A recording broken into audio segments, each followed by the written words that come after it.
اعوذ باللہ من الشیطان الرجیم، بسم اللہ الرحمن الرحیم۔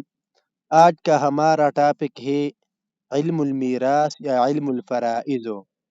تو علم المیراث میں آپ لوگوں نے سب سے پہلے 3 آیاتوں کو یاد کرنا ہے۔ وہ 3 آیات کون کون سے ہیں؟ وہ آیات یہ ہے: یوصیکم اللہ فی اولادکم للذکر مثل حظ الانثیین آخر تک۔ وَلَكُمْ دوسری آیات ہے وَلَكُمْ نِصْفُ مَا تَرَكَ أَزْوَاجُكُمْ إِن لَّمْ يَكُن لَّهُنَّ وَلَدٌ۔ تیسری آیات ہے وَيَسْتَفْتُونَكَ فِي النِّسَاءِ قُلِ اللَّهُ يُفْتِيكُمْ فِي الْكَلَالَةِ۔ یہ آیات ہے سورۃ النساء آیات نمبر 11 12 اور سورۃ النساء آیات نمبر 75۔ آپ لوگوں نے یہ 3 آیات یاد کرنا ہے۔ ابھی میراث کیسے کہتے ہیں؟ تو میراث ہے ورثہ یرثو سے حسب یحسب کا مصدر ہے، یعنی بابی ورثہ یرثو یعنی حسب یحسب کا مصدر ہے۔ میراث کا لغوی معنی کیا ہے؟ تو میراث کا لغوی معنی یہ ہے، سن لیجیے توجہ کے ساتھ: انتقال الشیء من شخص الى شخص او من قوم الى قوم سواء كان ذلك الشيء علما او مالا او مجدا او شربا، یعنی کسی چیز کا ایک شخص سے دوسرے شخص یا ایک قوم سے دوسری قوم کی طرف منتقل ہونا چاہیے، وہ چیز علم ہو یا مال ہو یا بزرگی ہو یا شرافت ہو۔ سمجھ آ گئی؟ کسی چیز کا ایک شخص سے دوسرے شخص یا ایک قوم سے دوسری قوم کی طرف منتقل ہونا، اس کو ترکہ یا میراث کہتے ہیں۔ پھر یہ لغوی تعریف ہو گئی۔ ابھی میراث کی اصطلاحی تعریف کیا ہے؟ تو میراث کی اصطلاحی تعریف یہ ہے: انتقال الملکیت من المیت الى ورثة الاحیاء سواء كان المتروک مالا او عقارا او حقا من الحقوق، مرحوم کی ملکیت کا اس کا زندہ ورثہ کی طرف منتقل ہونا چاہیے، وہ چھوڑی ہوئی چیز مال ہو یا جائیداد ہو یا حقوق میں سے کوئی حق ہو۔ اصطلاح تعریف دوبارہ سن لیجیے: مرحوم کی ملکیت کا اس کا زندہ ورثہ کی طرف منتقل ہونا، وہ چھوڑی ہوئی چیز مال ہو یا جائیداد ہو یا حقوق میں سے کوئی حق ہو۔ ابھی ہم پڑھیں گے علم المیراث کی تعریف۔ علم المیراث کی تعریف یہ ہے: هو علم بقواعد فقیہة او حسابیة یعرف بها نصیب کل وارث من الترکۃ۔ اس چند فقہی اور حسابی قواعد کا جاننا جس کے ذریعے ترکہ سے ہر وارث کا حصہ معلوم ہو، یعنی چند فقہی اور حسابی قواعد کا جاننا ہے جس کے ذریعے سے ہر وارث کا حصہ معلوم ہو۔ تو میراث کا موضوع کیا ہے؟ میراث کا موضوع یہ ہے: کیفیت قسم الترکۃ بین المستحقین، یعنی مستحقین کے درمیان ترکہ تقسیم کرنے کی حالت یا کیفیت۔ میراث کا موضوع کیا ہے؟ مستحقین کے درمیان ترکہ تقسیم کرنے کی کیفیت ہو۔ تو میراث کی غرض کیا ہے؟ مقصد کیا ہے؟ میراث کی غرض یہ ہے: ایصال کل ذی حق حقا من الترکۃ، ترکہ سے ہر حقدار کو اس کا حق پہنچانا۔ میراث کے علم کا حاصل کرنا یا غرض کیا ہے؟ تو اس کا غرض یہ ہے کہ ترکہ سے ہر حقدار کو اس کا حق پہنچانا۔ پھر میراث کے عناصر کیا ہے؟ میراث کے عناصر کیا ہے؟ وارث اور غیر وارث کو پہچاننا، ایک ہر وارث کا حصہ جاننا، یعنی ہر وارث کو کتنا حصہ ملے گا، نصف ملے گا، 8واں حصہ ملے گا، چھٹا حصہ ملے گا، تیسرا حصہ ملے گا، ثلث ملے گا، ثلثان ملے گا، کیا ملے گا۔ تیسرا نمبر اس حساب کا جاننا جو اس میں درکار ہو، یعنی تقسیم کرنے میں جو حساب درکار ہو اس کا جاننا۔ ابھی میراث کے ارکان کیا ہے؟ تو میراث کی 3 ارکان ہے: مورث یعنی میت، نمبر 2 وارث یعنی زندہ وارث جو اس کا وارث ہے، نمبر 3 ترکہ مال کا ہونا۔ مثلا میت آدمی مر گیا لیکن اس کا ترکہ نہیں ہے تو پھر کیا کریں گے؟ نمبر 2 میت مر گیا لیکن اس کا وارث کوئی نہیں ہے، یا آدمی مرا نہیں ہے تو اس کا ترکہ بھی نہیں ہوگا۔ تو میراث کی 3 ارکان ہے۔ ابھی میراث کے اسباب کیا ہے؟ میراث کے لیے کیا چیز ہونا ضروری ہے؟ نمبر 1 رشتہ داری یعنی میت کے ساتھ رشتہ داری ہو. نمبر 2 زوجیت. نمبر 3 ولا. اور میراث کی شروط کیا ہے؟ میراث کی زوجیت. نمبر 30 ولا. پھر میراث کی شروط کیا ہے؟ میراث کی شروط یہ ہے مورث کی موت یعنی جو آدمی جس سے میراث باقی بچتا ہے ترکہ چھوڑ کے جاتا ہے موت، تو اس کی موت ہونا ضروری ہے. وارث کی حیات یعنی اس کے وارث زندہ ہوگا. اور معنی کا نہ ہونا. وارث کی حیات کا مطلب کیا ہے؟ مثلا ایک آدمی تھا، اس کا بیٹا تھا لیکن بیٹا فوت ہو گیا، تو ابھی اس کا میراث وارث تو نہیں بن سکتا نا، تو وارث کا زندہ ہونا. اور مانع کا نہ ہونا یعنی اس میں کوئی چیز مانع نہ ہو. اور میراث کے مأخذ کیا ہے؟ تو میراث کی 3 مأخذ ہے. میراث کی 3 مأخذ کون کون سے ہے؟ وہ یہ ہے کتاب اللہ، سنت رسول، اجماع. میراث میں ہم قیاس کو شامل نہیں کر سکتی. میراث قیاس کے ذریعے ثابت نہیں ہو سکتی. میراث کے لیے ان چیزوں میں سے کوئی دلیل ضرور ہوگا. اور میراث کو وضع کرنے والا کون ہے؟ تو میراث کو وضع کرنے والا اللہ تعالی ہے. اللہ تعالی نے خود میراث کے احکام بیان کی ہے. اس کا حکم کیا ہے؟ اس کا حکم ہے واجب عینی یعنی اس کو ہر حالت میں ادا کرنا ہے، یا واجب کے پائے حسب احوال. اور اس کا فائدہ یہ ہے کہ اس کی سیکھنے والے کو ایسا ملکہ حاصل ہو جس کے ذریعے وہ مستحقین کے درمیان شریعت کے مطابق ترک تقسیم کرنے پر قادر ہو. ابھی اس کو علم المیراث یا فرائض کیوں کہتے ہیں؟ علم الفرائض کیوں کہتے ہیں؟ اس کا وجہ تسمیہ.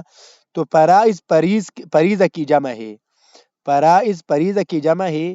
اس کا لغوی معنی ہے متعین چیز. چونکہ میراث میں ورثہ کی حصے متعین ہوتی ہے، اس لیے علم المیراث کو علم الفرائض بھی کہا جاتا ہے. یہاں تک سمجھ آ گیا؟ فرائض فریضہ کی جمع ہے. اس کا لغوی معنی ہے متعین چیز. چونکہ میراث میں بھی ہر وارث کے حصے متعین ہوتی ہے، اس لیے اس کو علم المیراث اور علم الفرائض بھی کہا جاتا ہے. سمجھ آ گئی؟ ٹھیک ہے.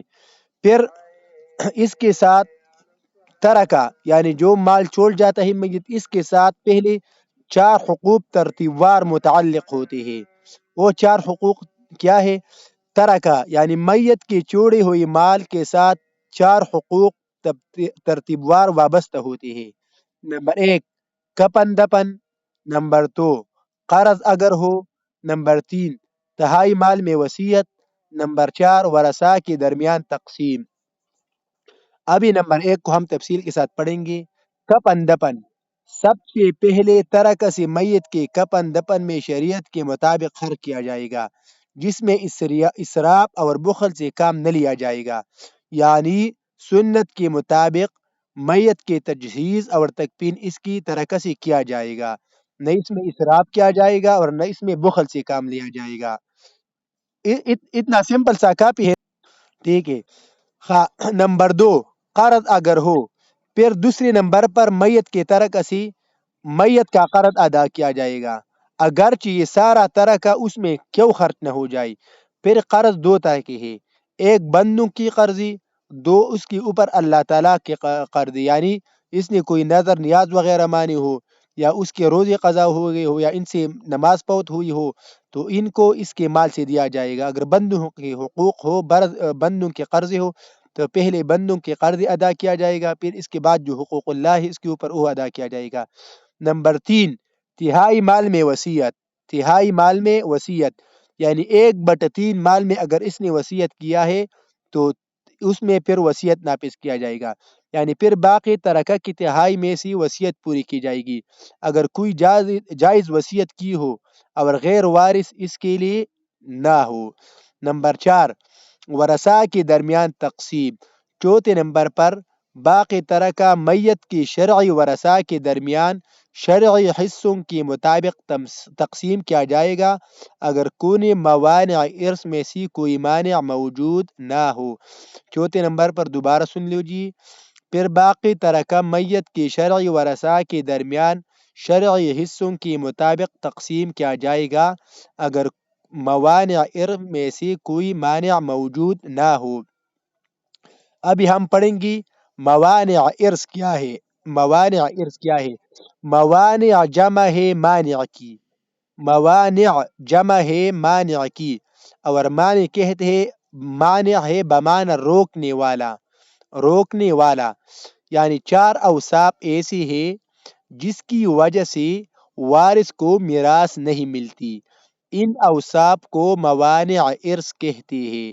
اور موانع ارث چار ہے، کون کون سے ہے؟ تو موانع ارث چار یہ ہے: وارث کا غلام ہونا، وارث کا کیا ہونا؟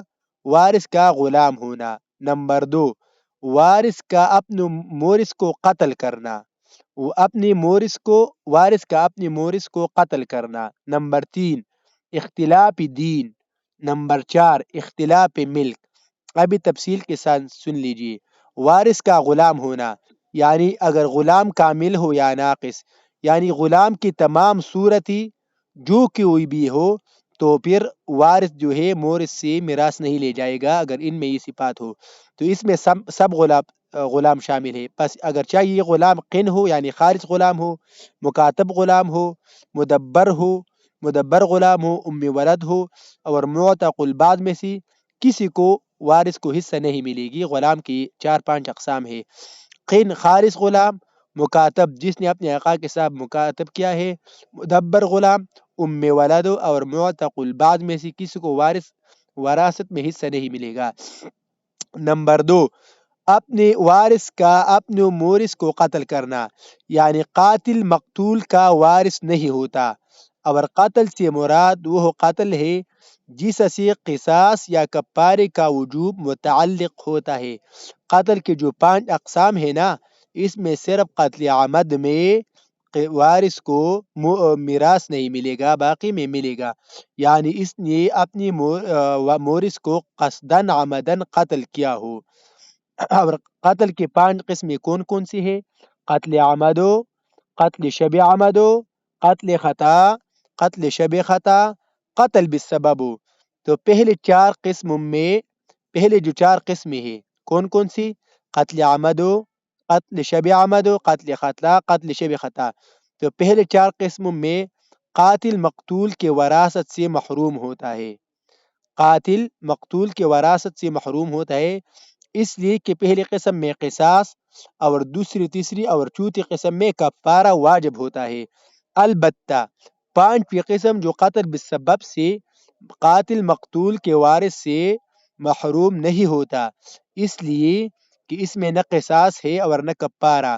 تو خلاصہ اس کا یہ ہوا کہ قاتل مقتول کا وارث نہیں ہوتا، اور قتل سے مراد وہ قتل ہے جس قتل میں قصاص یا کفارے کا وجوب ہوگا، اس قتل میں وارث اپنی مورث سے میراث نہیں لے سکے گا۔ نمبر تین، اختلاف دین۔ اختلاف دین، مسلمان کافر کا اور کافر مسلمان کا وارث نہیں ہوتا، البتہ مسلمان مرتد کا وارث ہوگا، لیکن مرتد مسلمان کا وارث نہیں ہو سکتا۔ یہ تیسرے نمبر سمجھ آ گئی؟ نمبر چار، اختلاف ملک، یعنی دو مختلف ملکوں کے رہنے والے کافروں کو ایک دوسرے کی وراثت نہیں ملتی۔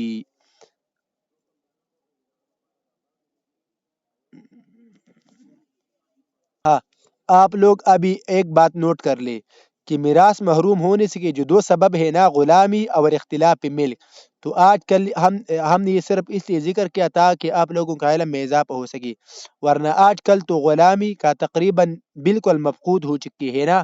اور چوتھا سبب جو اختلاف ملک ہے، تو اس کا بھی یہ بھی کہیں نہیں پائی جاتا، کیونکہ تمام سلطنتوں میں باہم صلح ہے، ایک حکومت کا دوسری جگہ سفیر رہتا ہے، دوسرے بادشاہ کے رعایا کی حفاظت اپنی رعایا سے بھی زیادہ کی جاتی ہے، تو یہ اکثر یہ دو جو ہے یہ نہیں پائی جاتی، ٹھیک ہے؟ اختلاف ملک اور یہ غلام، تو یہ دو موانع جو ہے یہ آج کل نہیں پائی جاتی۔ اب پھر آپ آج ابھی ہم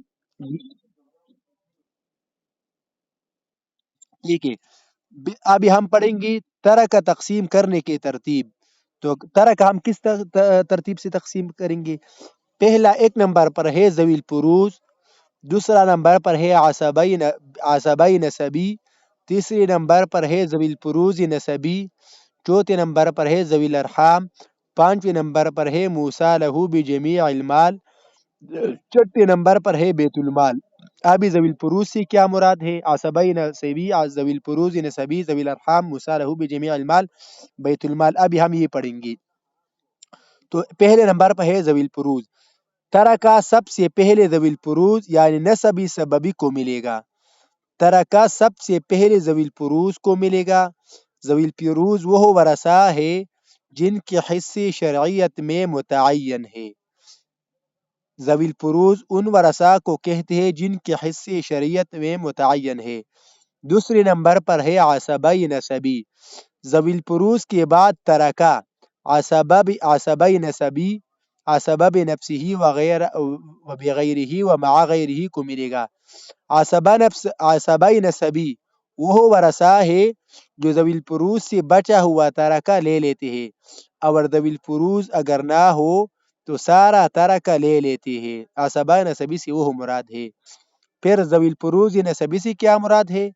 اگر عصبہ نہ ہو تو باقی ماندہ ترکہ دوبارہ ذوی الفروز نسبی کو ملے گا. زوجین کے علاوہ باقی 10 ذوی الفروز نسبی ہے. ذوی الفروز نسبی کسی کہتے ہیں؟ اگر عصبہ نہ ہو تو باقی ماندہ ترکہ دوبارہ ذوی الفروز نسبی کو ملے گا. زوجین کے علاوہ باقی 10 ذوی الفروز نسبی ہے. چوتھے نمبر پر ہے ذوی الارحام. اگر ذوی الفروز نسبی اور عصبات میں سے کوئی نہ ہو تو ترکہ ذوی الارحام کو ملے گا. ذوی الارحام وہ ورثہ ہے جو نہ ذوی الفروز ہو اور نہ عصبات ہو. اگر پیپر میں آ جائے کہ ذوی الارحام سے کیا مراد ہے، یہ تعریف مثلا تعریف دیا ہو کہ اگر ذوی الفروز نسبی اور عصبات میں سے کوئی نہ ہو تو ترکہ ذوی الارحام کو ملے گا.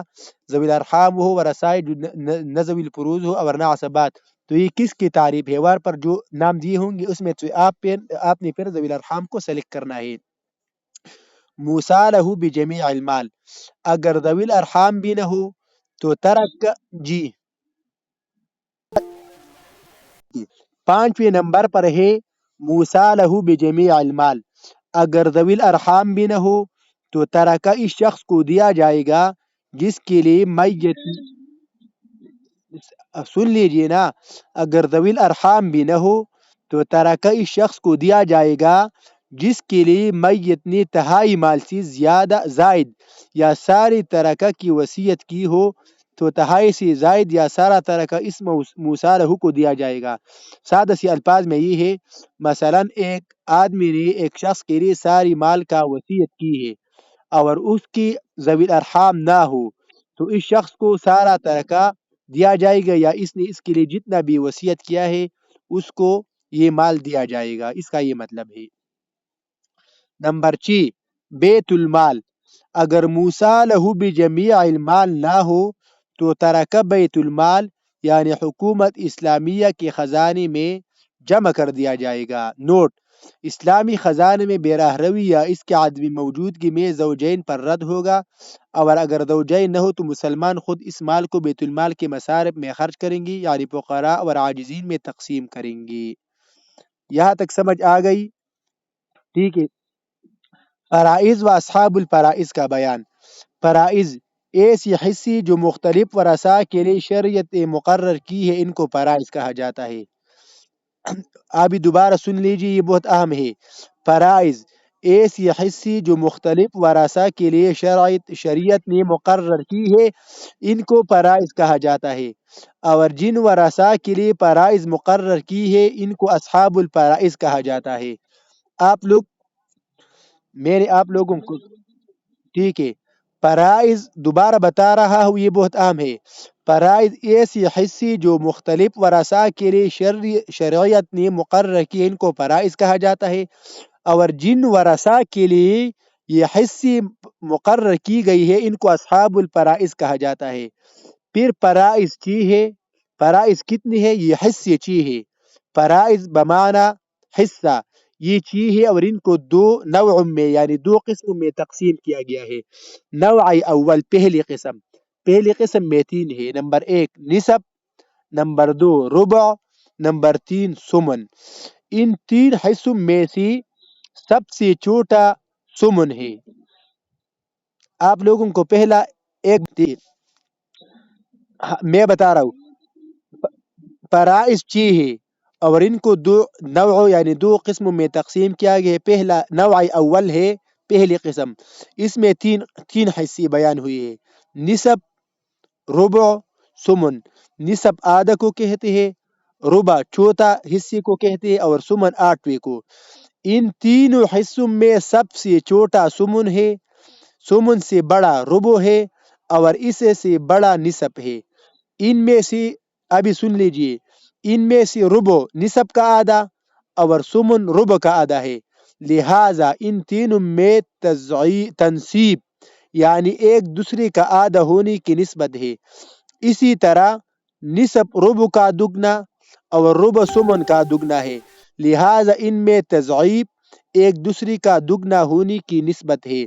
آپ سمپل سا مثال لیجئے، اگر یہ بچوں کو خاموش کرے، اگر ہم اس کو نصب ربع سمن ترتیب سے لیں گے پھر دائیں طرف سے شروع کریں گے تو ایک دوسرے کا آدھا آئے گا. مثلا نصب کا ڈبل جو ہے وہ ربع ہے، ربع کا ڈبل سمن ہے. اگر ہم بائیں طرف سے شروع کریں گے تو پھر اس میں تضعیف ہے. سمن کا آدھا ربع ہے یعنی ربع اور ربع کو آدھا نصب ہے. اگر ہم دائیں طرف سے شروع کریں گے تو اس کا ڈبل تضعیف، اس میں تضعیف اور تصنیف کا قاعدہ ہے. ٹھیک ہے، نسبت اس میں تنصیب اور تضعیف کا نسبت ہے. نوع ثانی میں کون کون سی حصے شامل ہے؟ نوع ثانی میں ثلثان، ثلث اور سدو. تو ان تینوں میں یعنی ثلثان، ثلث اور سدس، ان میں سب سے چھوٹا سدس ہو، اس سے بڑا ثلث ہو اور اس سے بڑا ثلثان ہے. ان تینوں میں حسب تفصیل بالا یعنی تضعیف اور تصنیف کی نسبت ہے. سدس جو ہے یہ ثلث کی نسب ہے اور ثلث جو ہے یہ ثلثان کی نسب ہے، کیونکہ ثلثان دو حصے اور ثلث ایک ہو. یہاں تک سمجھ آ گئی؟ مثال کے ذریعے سمجھاتا ہوں. مخرج، انچی حصوں میں سے ہر کسی عادت سے صحیح نکلتا ہے. یہ مثلا کسی چیز کا سدس چٹا حصہ دینے کے لیے اس کے چی حصے بنائے جائیں گے. معلوم ہوا کہ سدس چی سے نکلتا ہے. ایک ہی حصہ کئی صحیح عددوں سے نکالنا ممکن ہوتا ہے. مثلا سدس چی 12 24 وغیرہ سے نکل سکتا ہے. چھوٹی سے چھوٹا عدد، چھوٹی سے چھوٹا وہ عدد جس سے وہ حصہ نکل سکتا ہے وہ اس حصے کا مخرج کہلاتا ہے. لہذا سدس کا مخرج 6 ہوگا نہ کہ 12 اور 24 وغیرہ. کسی حصے کا مخرج معلوم تخریج کہلاتا ہے. مذکورہ بالا 6 حصوں کے تخریج معلوم کرنے کا قاعدہ یہ ہے کہ اگر ایک ہی حصے کا مخرج معلوم کرنا ہو تو اس کی تفصیل یہ ہے. نصب، مثلا نصب کا مخرج معلوم کرنا ہے تو نصب کا مخرج 2 ہے، نصب کا مخرج 2 ہے، ربع کا مخرج 4 ہے، سمن کا مخرج 8 ہے. سمجھ آ گئی یہاں تک ہو؟ نصب کا مخرج 2 ہے، ربع کا مخرج 4 ہے، سمن کا مخرج 8 ہے. ثلثان کا مخرج 3 ہے. ثلثان کا مخرج کیا ہے؟ 3 ہے. ثلث کا مخرج بھی 3 ہے اور سدس کا مخرج 6 ہے. آپ کو اگر عربی آتا ہے تو آپ آسانی سے سمجھیں گے. نصب کا مخرج 2، ربع کا مخرج 4، سمن کا مخرج 8، ثلثان اور ثلث کا مخرج 3 اور سدس کا مخرج 6. یہاں تک سمجھ آ گیا؟ ابھی اس میں آسان بھاشا میں ابھی سمجھ آ گیا. اگر ایک ہی نوع کی ایک سے یا زیادہ حصوں کا مخرج معلوم کرنا ہو تو چھوٹے حصے کا مخرج بڑی حصے کا بھی مخرج ہوگا. مثلا سمن کا مخرج یعنی 8 ربع اور نصب کا بھی مخرج ہے. ایسی ہی سدس کا مخرج یعنی چیز ثلث اور ثلثان کا بھی مخرج ہوگا. یہ تو اگر ایک نوع کی آئی ہو. اگر دونوں نوع کی ملی جلی، اگر دونوں نوع یعنی نوع اول جو نصف ربع اور ثمن ہے اور نوع ثانی جو ثلثان ثلث اور سدس ہے، دونوں نوعوں کی ملی جلی حصوں کا مخرج معلوم کرنا ہو تو نوع اول میں سے نصف نوع ثانی کی کچھ یا تمام حصوں کے ساتھ مل جانے کی صورت میں مخرج چی ہوگا. ابھی سمجھ آ گئی؟ دوبارہ سن لیجیے، دوبارہ بتا رہا ہوں. اگر ایک ہی نوع کی ایک سے زیادہ حصوں کا مخرج معلوم کرنا ہو، ایک ہی نوع کی، تو چھوٹے حصے کا مخرج بڑے حصے کا بھی مخرج ہوگا. اور مثلا ثمن کا مخرج 8، ربع کا بھی مخرج ہے اور نصف کا بھی مخرج ہے. اسی طرح نوع ثانی کا کل حصوں کا سدس کا مخرج ثلثان کا بھی مخرج ہے اور ثلث کا بھی مخرج ہے. ابھی اگر اصحاب الفرائض یا جو فرائض حصے ہے یہ دونوں نوع سے مل کر آئی ہو، یعنی ملی جلی حصوں کا مخرج معلوم کرنا ہو، کچھ حصے نوع اول سے آئے ہو اور کچھ حصے نوع ثانی سے آئے ہو، تو نوع اول میں سے اگر نصف آیا ہے، نوع اول میں نصف شامل ہے نا، اس میں سے اگر نصف نوع ثانی کی کچھ یا تمام حصوں کے ساتھ مل جانے کی صورت میں مخرج چی ہوگا. سمجھ آ گئی یہاں؟ نوع اول میں سے ربع، نوع اول میں ربع شامل تھا، نوع اول میں سے ربع نوع ثانی کی ایک یا زیادہ حصوں سے مل جائے تو مخرج 12 ہوگا.